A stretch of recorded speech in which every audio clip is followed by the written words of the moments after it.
Landfill could be coming to Charleston County. Right now, they're in the early phases of selecting a location for a new solid waste site. And this all comes as Charleston County landfill is coming up on its last 2 parcels of capacity. Our Hannah Borkert spoke with the Director of Environmental Management about why it's important now to come up with a plan for when it runs out of room.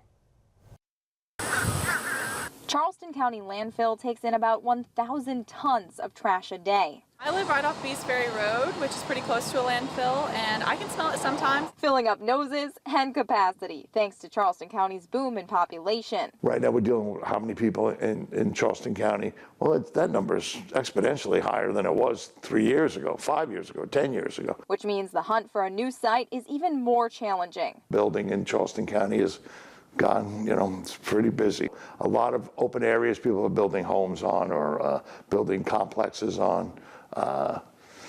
That takes away a lot of options for us. That's why they're in the process of hiring a consultant to find the right space for a new solid waste site.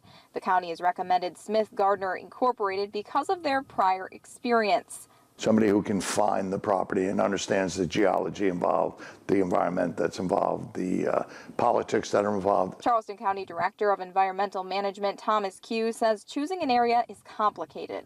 You don't want to build a landfill right next door to a hospital or next to a children's school or anything like that. But having one is better than the alternative.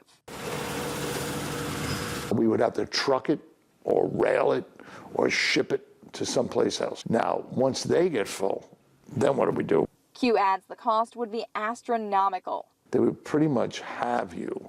They know you need it, so they could generate a lot of revenue for their area. Plus, it would increase carbon footprint with more trucks on the road for longer distances. He adds they could apply with DES for a vertical expansion, and that would add another 8 to 10 years, which sounds like a lot of time, but if we wait until, we're almost done here, that's a bad move. Q adds building a new landfill can be an 8 to 10 year process after they find the right place and get the testing needed done and build it.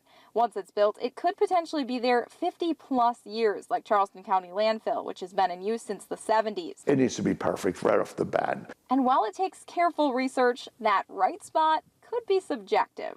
People right next to it couldn't care less. They don't want it there. I understand the trash has to go somewhere, so I'm not going to complain, but it would be preferable if I didn't live near one. Now they have to build at least 1,000 feet from residential, but Q says even more space is preferable. Another option being considered is combining with 2 other counties for a tri-county landfill. But Q says the best scenario is Charleston County having one of their own. Reporting in Charleston County, Hannah Borkert, Live 5 News. Now, Smith Gardner Incorporated has been recommended to choose that site, and negotiations will soon be underway for the project. Once a site is selected, it must be accepted by the Charleston County Environmental Management Department and Charleston County Council.